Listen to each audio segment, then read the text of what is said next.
Hi, I'm Bruce from Kraken Gypsies. Today, I'm going to show you a neat little trick to be able to beat most of the Path of Champions fights. So what we have here is we have Jinx. Our Jinx is fairly leveled up. Not that that's super relevant, but it's leveled up enough to where we have her passive on discard. And so we also have some extra items on her too. Like we have Storm Razor, which gives her quick attack. She already has quick attack, I believe. We have a rainbow fish on her, which is new from Yumi in her cards, and that gives our Jinx +2/+1 in elusive. And then we have Vault Breaker. That's given her 14 power so far. As you can see, we have Plunder on our Vault Breaker, and it would normally cost 3. And so since it does, it's free and it's fleeting. So every time I use this, I get +2 on Jinx, +0, and I get another one for free. And I can just buff this infinitely. What's better is when you have the best defense player power on top of this. Like both of these player powers are perfect for this. So what happens is whenever I'll send Jinx out to attack, she'll grow her health to match her power. So if I just attack now, for instance, she'll be a 25/25 instead of a 25/5.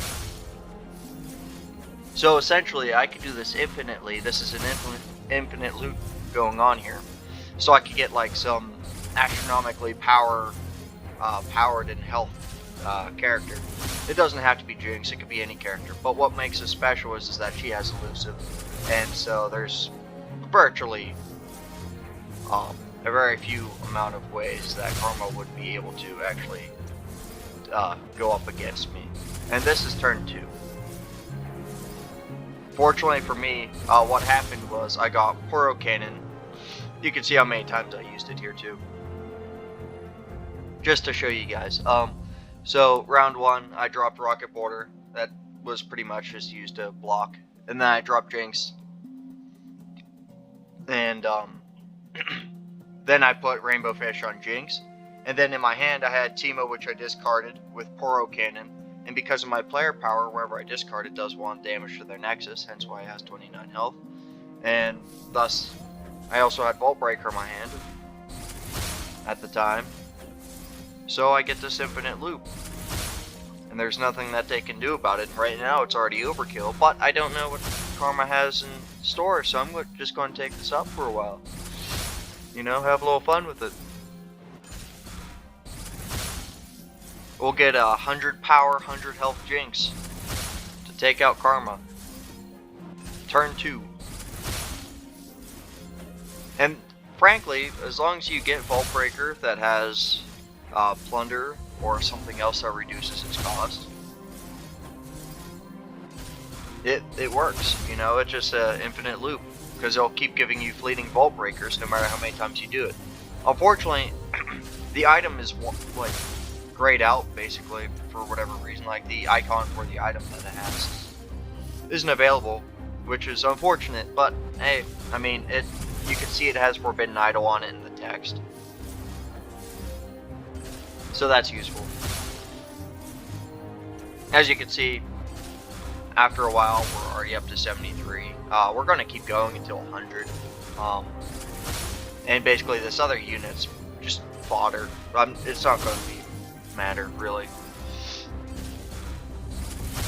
Now, the only thing that would make this even better is if your champion had Overwhelm on top of Quick Attack. Or Double Attack. Like, both of those, within those situations, all of those are, like, really phenomenal. Would make this even better than it already is. However, this is a pretty nice loop, and it's just from any of the Piltover Path of Champions. So like Vi, Jinx. Plunder works well with Jinx because of the player power. What's the worst that could happen? And when I discard a card, you deal 1 to the enemy Nexus and 1 to a random enemy. And that really makes the difference. So essentially, as long as you get this combination, as long as you don't have a card that can just like instantly kill you, you're perfectly fine. Like the only thing Karma would be able to do against me since they have Freljord, I don't like memorize her deck from like off the top of my head. Now I'm going to do this to the Nimble Poro too, just so you can see that like it doesn't just have to be Jinx. I can make this Nimble Poro 100, 102, and any unit I want, because I have Vault Breaker with Plunder, which has been activated by the discard mechanic, and then I have the best defense, which is huge. But yeah, this isn't specific, it's just a strategy I think a lot of people should be abusing if they haven't already. It's really neat. I enjoy doing it just to get the power fantasy out of the way.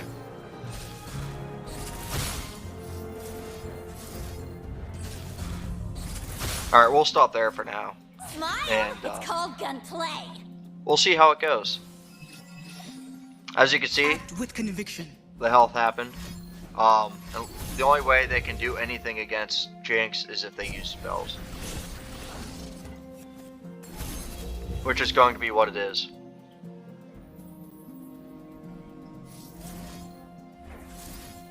And they decided to recall the Nimble Poro instead of Jinx, so I don't know what's going on. They don't have any more spell mana, so they can't use Poro Snacks, they can't use anything else, and I can still use Vault Breaker while in combat as well. That's the other fun thing.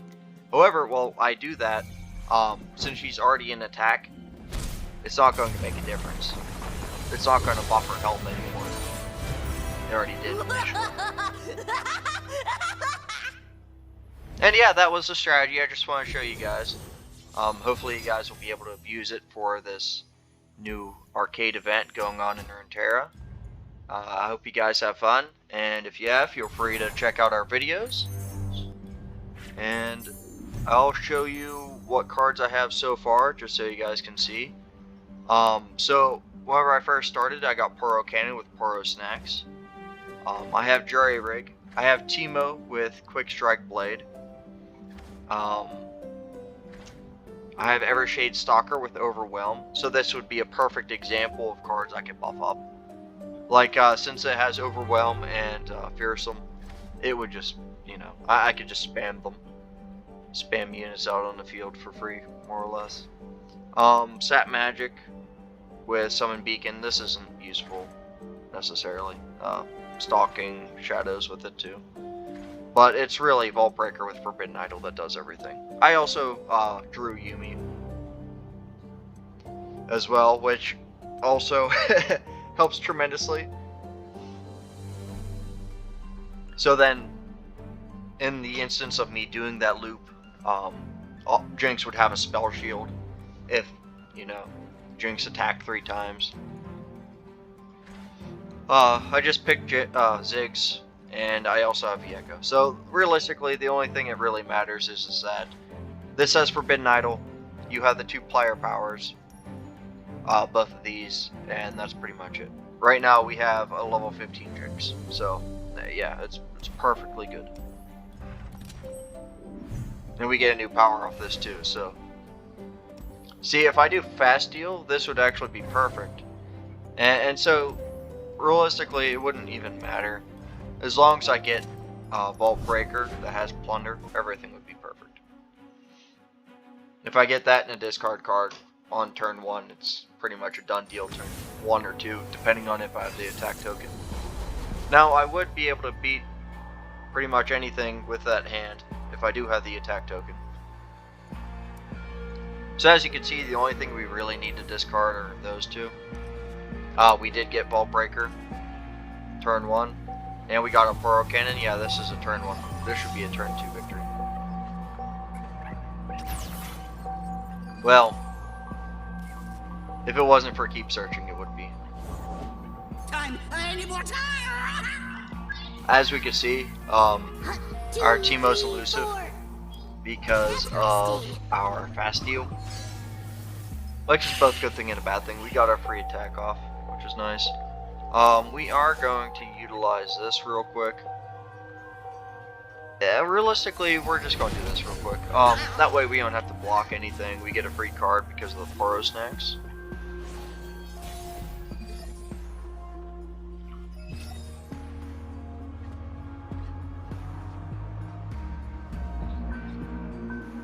Yeah, going up against this actually really messes with this deck. Yeah, so I'm just going to attack with these two. What hit 'em. There's enough for everyone. See, when I'm planning to do something in 1 or 2 turns because I get the perfect hand, everything just messes up. So like right now I'd use Vault Breaker, but I don't have too many copies of it in my deck. I think I only have 1.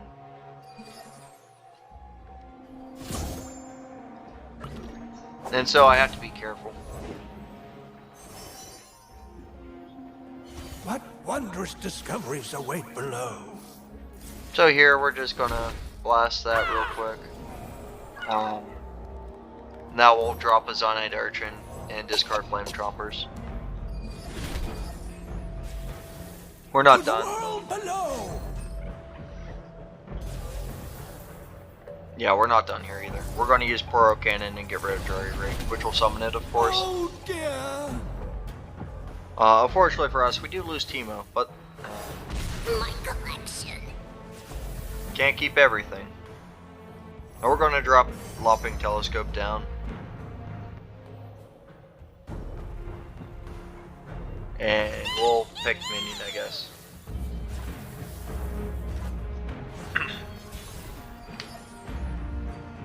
So this is a good example of when powers really mess with things.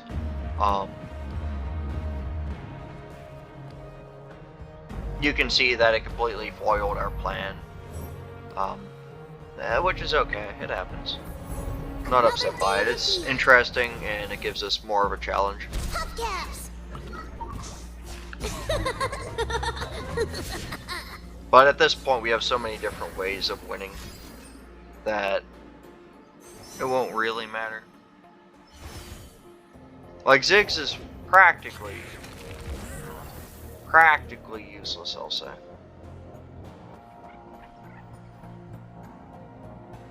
We do have 6 units.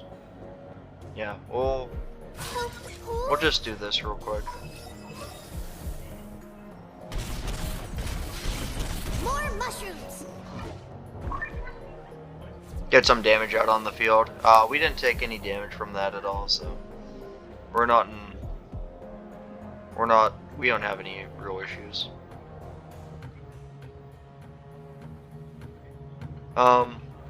I might as well just drop down to 6. Drop down to 6.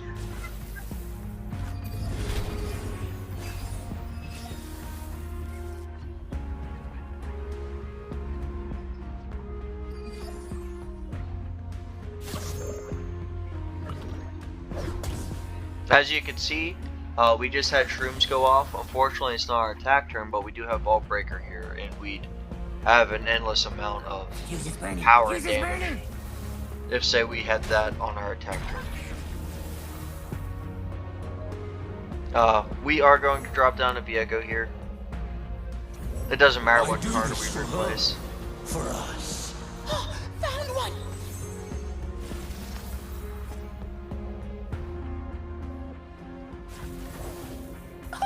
There's another one. The difference between using this on our defense turn rather than our attack turn is that we will not get the health from it, and if they are able to destroy Viego, if I decided to empower only Viego, then it would foil everything, more or less, and I wouldn't have the card next turn. So just for instance, we'll do this. They only have 4 spell mana, but given their deck, they can do pretty much anything they want.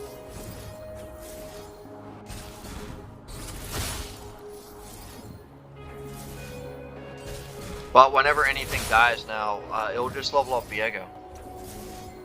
So I'm okay, like, powering up, say, like a couple units to being above 20, like this Lonely Poro, and then using it to defend. Just to level up Viego. And leveling up Viego would steal the strongest enemy this round, if it's a champion killed instead. So yeah, it's kind of cool. So we're just going to stop at 25 for Viego for now. And we're going to move on to our next character. As you can see, this is limitless. This is a loop that we can do for free.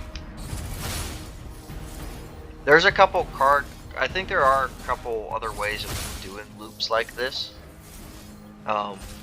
Perhaps with other cards too, but like you'd have to get really specific cards.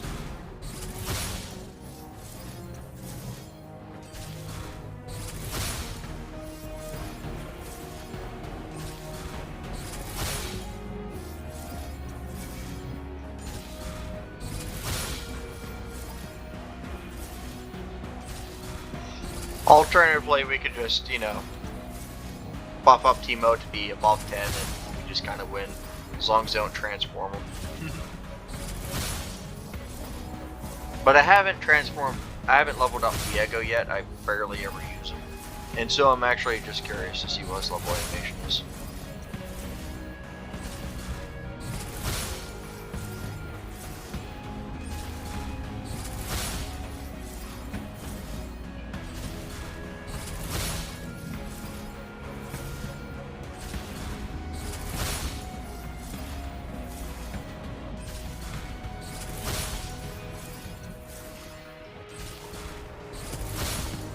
Yeah, it's a very neat strategy. I have a lot of fun with it. I can have the strongest units in the game, basically, make any unit like that. It's because of this loop, and it's pretty cool. It's fun. It actually is fun, but like it eliminates all the challenge of it, really. It's just a really strong card combination.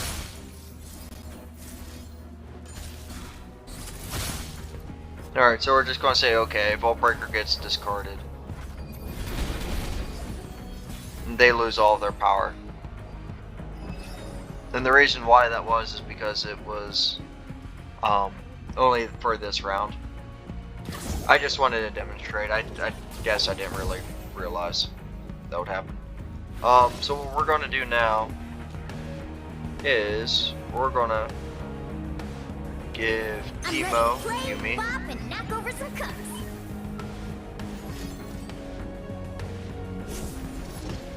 No, no, no!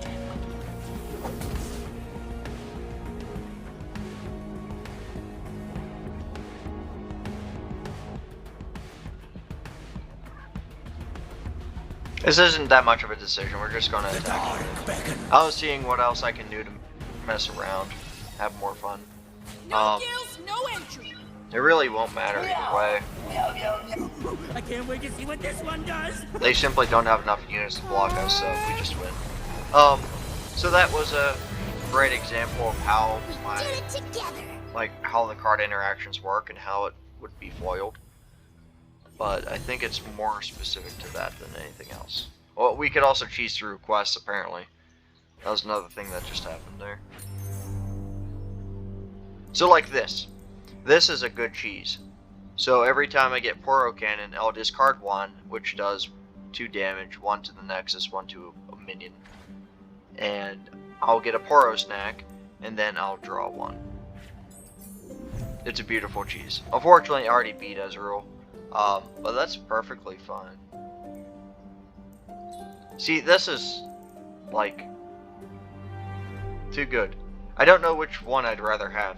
So, like, a leveled up Teemo with Shadow Totem would be amazing.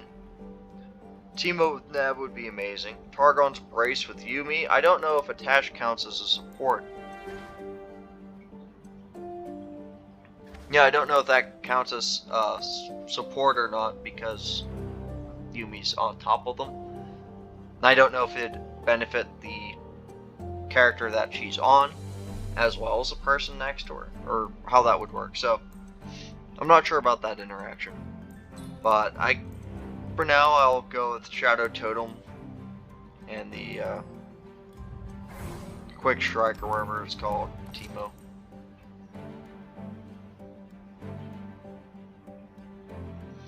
Blood Price Prism is another way of doing it. However, this defeats the purpose of Plunder. Oh, we have Poro Cannon with another Poro Snacks. This is just broken. And Stalking Shadows doubles itself. Now there isn't too much left that we have to do.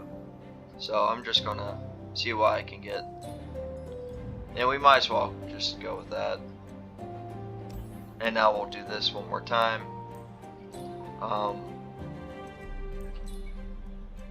I think attach gives keywords. Yeah, it does. So having rainbow fish with tough would be nice too. And we might as well get that too. Alright, so we pretty much are nearing the end. We have Ezreal to deal with. We have a spell chest. And we have the smooth soloist. We're going to go with the astute academic. And the reason for that is because we just spent all of our gold. We don't really need any of it. And keeping more of it at this point would just buff our, I don't know, end game reputation multipliers or something like that. I forgot how it works.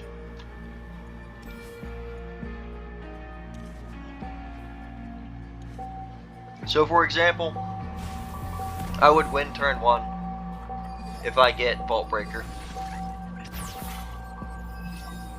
I didn't, but I got Teemo, which I'm happy with too. Could you hold this? A foray into the field? Now the beauty of I'll this scout ahead. is I just leveled up Teemo Adventure starts with mushrooms. Could you hold this? on turn 1. Hubcaps. Success is planting your mushrooms right. And so we already have 15 shrooms in their deck, and they only have 32 health left, so this is going to be pretty fun now. Safety mode? Didn't build one! So for instance, for here, we're going to use Poro Cannon, discard Jury Rig. Fortunately for us, we also drew a Jury Rig, but we don't really need it at this point. There's also no reason to really use Evershade Stalker here because it is ephemeral. It will go away. And so we'll just drop down another Daring Poro. I like it. They decided to attack. We will use our Scrap Scuttler to defend, and the reason for it is because it doesn't have a keyword, which means in terms of how much it's worth the least. Furry and sneaky. I like it.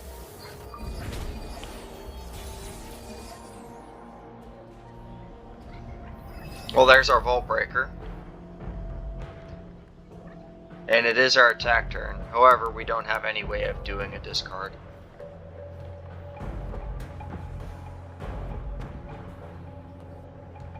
So, and we didn't get them to draw a shroom.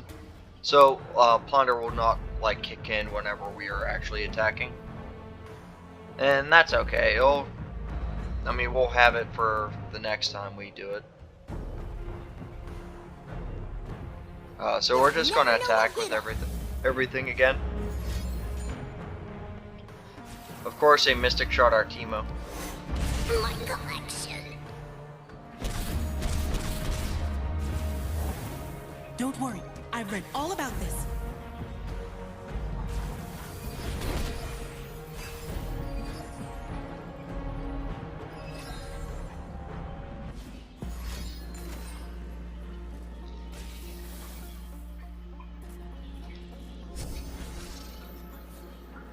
That might actually be a bit of a problem. We'll see. So, it is our defense turn. Otherwise, I would use some Dredger there and just obliterate everything. Rules are made to be broken, like buildings. No, we'll drop drinks down instead, and now we'll just pick whatever units to block. It doesn't necessarily matter here.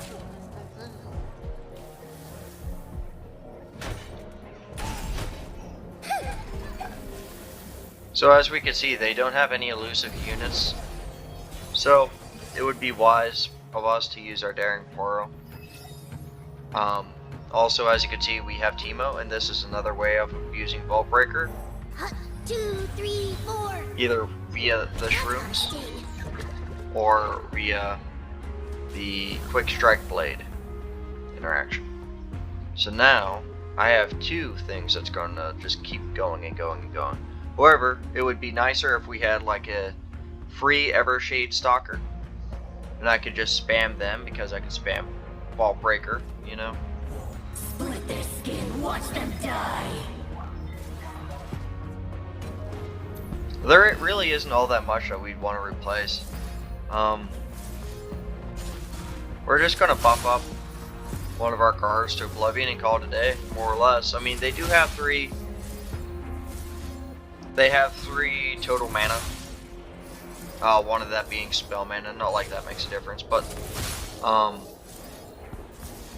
we do have to be careful.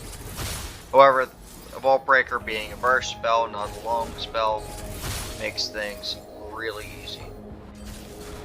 Essentially, we just want to buff our elusive units since they don't have any elusive units on the field, and so they're forced to use spells to be able to get rid of our units.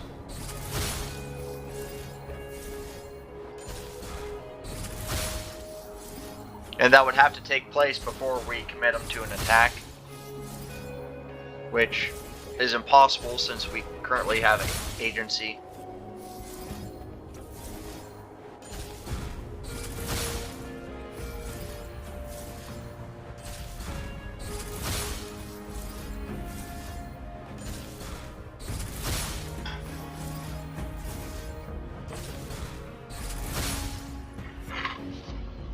Alright, and this will be our that would have been our last Vault Breaker that we decided to use. As you can see, it all matched it. Like all their stuff matches, all their stats. We won by 4, not like it makes a difference. Starts with mushrooms.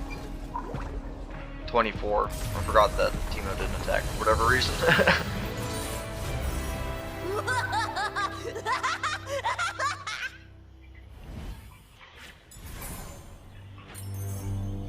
See, the one thing with this is whenever it's discarded, this isn't really, like, any items on it usually aren't in effect because it usually has to deal with when it's cast. So we're just going to go with a Fearsome Ziggs. So here, another power that would really help us is Domination. So every time we have a round start, we rally, which would always let us use Vault Breaker. Oh, we actually do have the gold for it too, so yeah, we'll be doing that. We don't need to heal.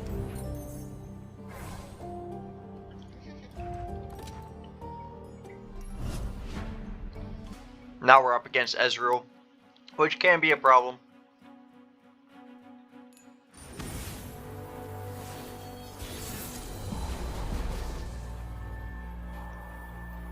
But as long as we get our combo, we're perfect. We are going to replace this whole hand in the hopes of getting Vault Breaker into discard.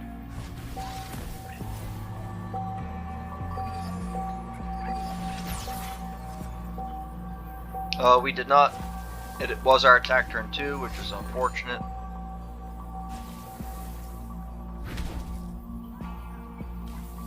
They got some free damage on us.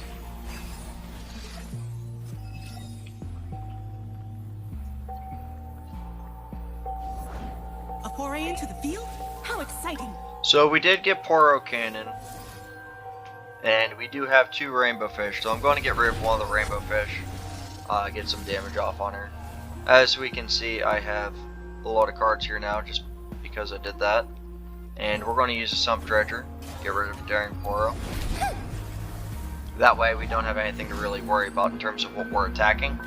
Since this Poro Fly does have Spell Shield, it's not going to take damage from that, which is nice, and we get a free 5 damage worth of an attack.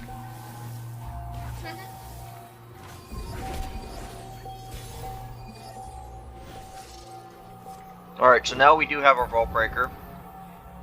It is always our attack turn because we have Domination. And so we're now here to dominate.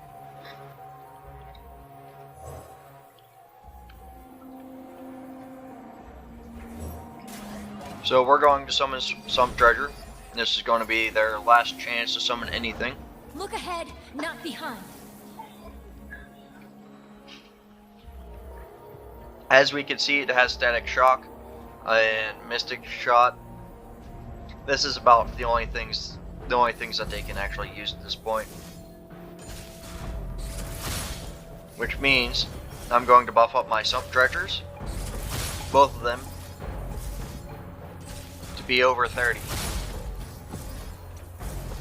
At this rate, I might as well use that on the flame trumpers too, just to make sure that nothing bad can happen.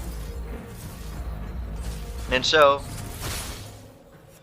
we effectively beat Ezreal round 3 due to unfortunate luck. And like I said, if you get the right hand, you can do this turn 1. Assuming you get the attack token or have a way to rally. So this is just a beautiful thing. And that's pretty much all I wanted to show you guys. We'll beat Ezreal here in a moment. But you can really cheese pretty much anything as long as you get this card in item combination. So as you can see, we're finally working on the next sump treasure. It'll take a little bit. If you haven't already done so, feel free to like and subscribe if you're having fun and enjoying watching this. If not, that's cool too. Feel free to show your friends as well. We'd love all the support that we can get. Truly. It means a lot to us. And if you haven't done so already, feel free to hop down in the comments and say hi. We also have Twitch, which we stream from occasionally.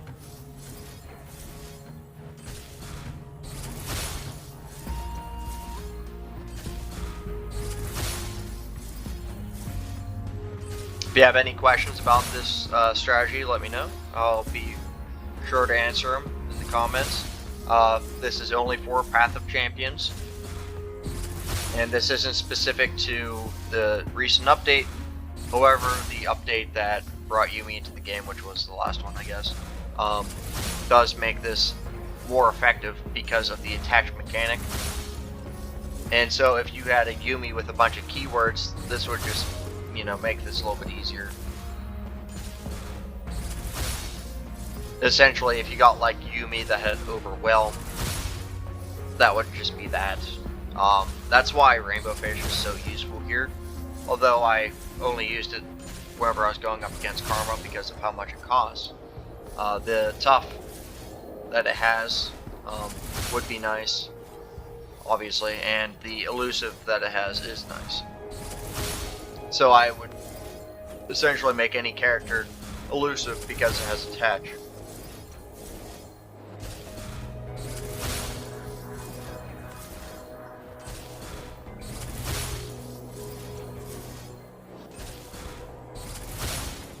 Alright, so we're ready to attack.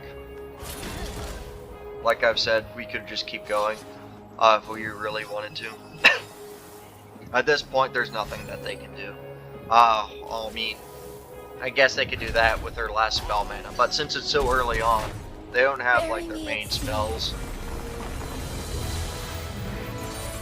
or anything really available, so it's just free pickings.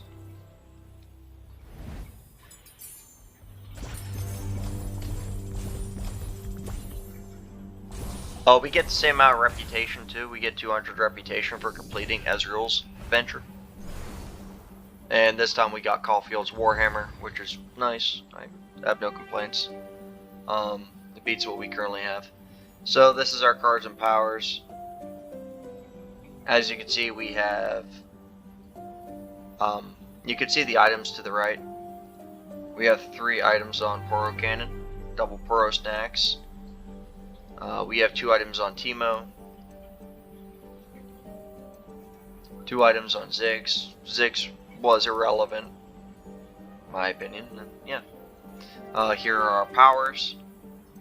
these are pretty much like the best powers that you can have. I mean, you don't necessarily need what's the worst that could happen. It just helps. The best defense definitely helps with this. Fast deal does help with triggering what's the worst that could happen. And then you have domination, which of course lets us do everything that we need. We are level 15, which I don't know if Forbidden Idol is considered rare. I think it isn't, but I could be wrong. So yeah, yep, that will be it. Alright, thank you all for watching. Stay tuned for more. Hopefully I'll be able to stream soon. Stream more Path of Exile, or Path of Exile and Path of Champions. Path of Exile is a different game, sorry. Alright, take it easy.